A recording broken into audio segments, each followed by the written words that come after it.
I've done a lot of videos on testosterone, and I've emphasized a lot of things that can lower your testosterone.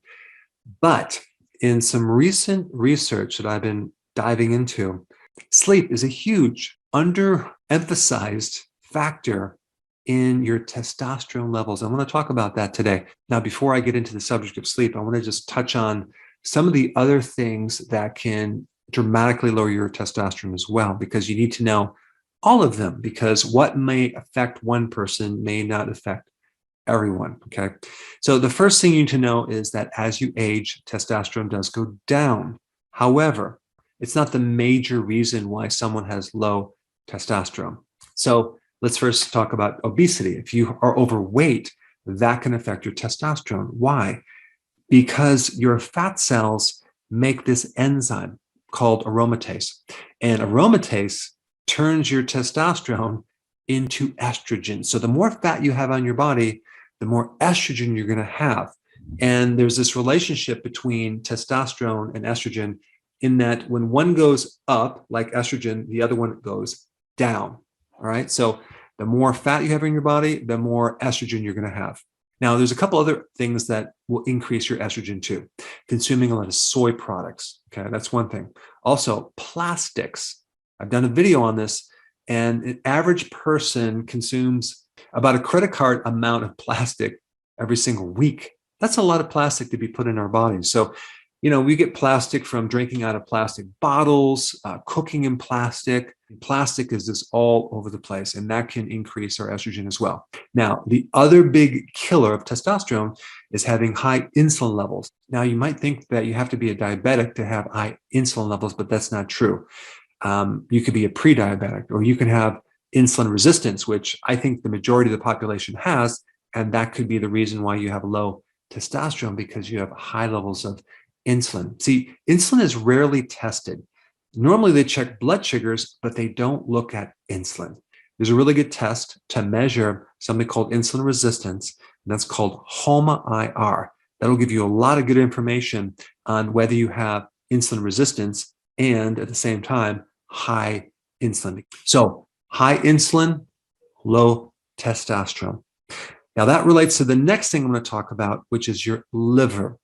The liver makes something called SHBG, sex hormone binding globulin. Now that's an interesting word.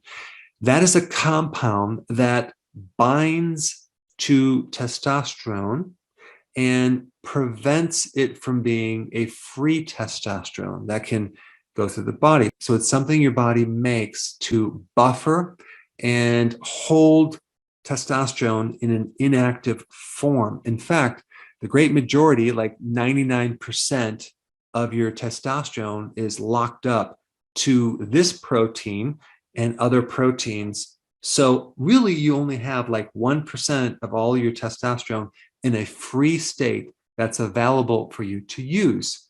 99% of it is in a bound or locked up state.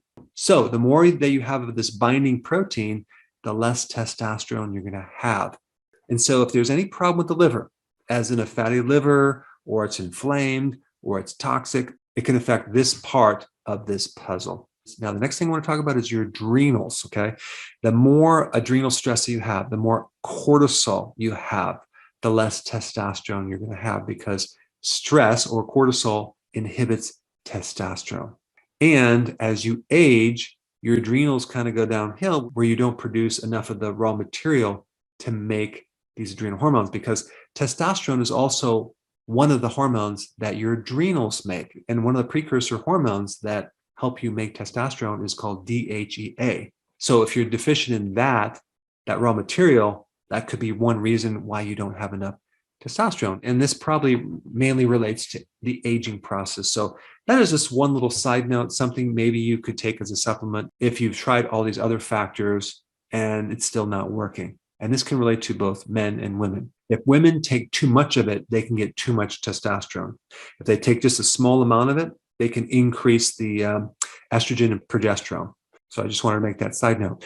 The other raw material that is needed to make testosterone is cholesterol. So if you're on a low-fat diet or you are on statin drugs, that could be the reason that your testosterone is low. Another factor is iron.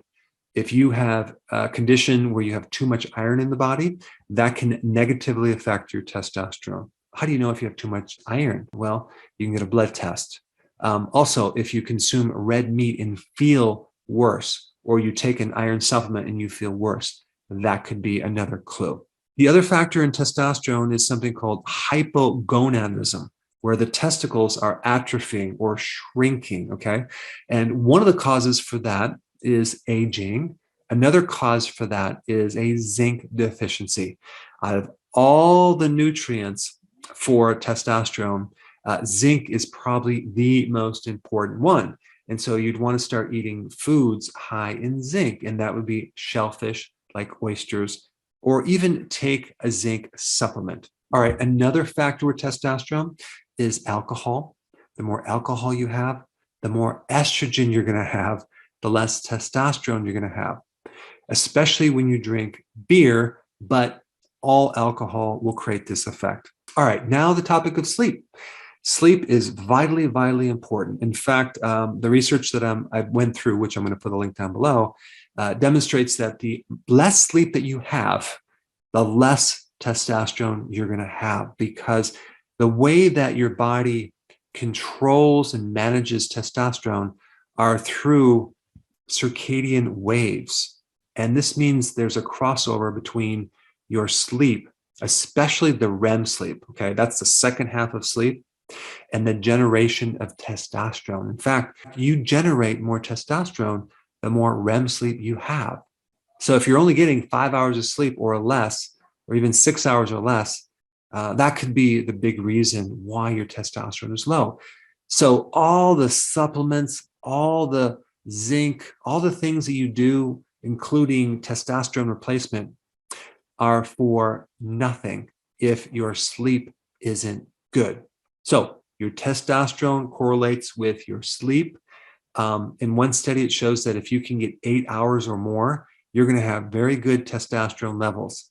Also, a lack of sleep increases cortisol. Okay, that's a stress hormone. Cortisol directly will decrease testosterone, and cortisol also increases insulin, which will lower testosterone. So a lack of sleep or a crappy sleep can just destroy testosterone from so many different angles. So here's what I recommend you do. Number one, to help your sleep, more exercise, or better yet, physical work. It can also directly stimulate testosterone and improve your sleep at the same time. And exercise improves insulin resistance. And exercise can help make you thinner, less fat in your body. And exercise can help improve your liver. All right, number two, get off the carbs. Carbs increase the insulin.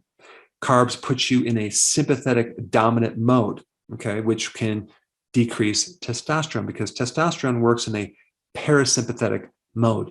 That doesn't work that well when you're under stress. And so a low carb diet will help pull you out of this sympathetic dominance mode, as well as handle the insulin part of this puzzle. And also a low carb diet will greatly improve your liver and help liver function and decrease the fat on your liver as well. Number three, improve your sleep with improving the gut microbiome. I recently did a video on drinking kefir before bed or at the last meal of the day. Okay, a really good kefir gives you good strains of both friendly bacteria and friendly yeast.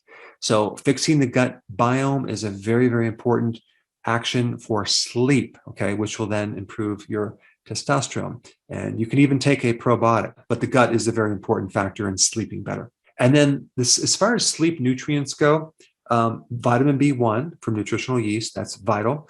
Potassium and magnesium are two physiological relaxers that are in vegetables, salads, or you can get it in electrolyte powder to help you sleep. You don't want to take the electrolyte powder before you go to bed, but during the day it can help calm you down and keep you in a relaxed mode. And then vitamin D before bed is a really good action because vitamin D greatly affects the circadian rhythms of the body. Now I have some additional information on sleep that's a must. I put that video up right here. Check it out.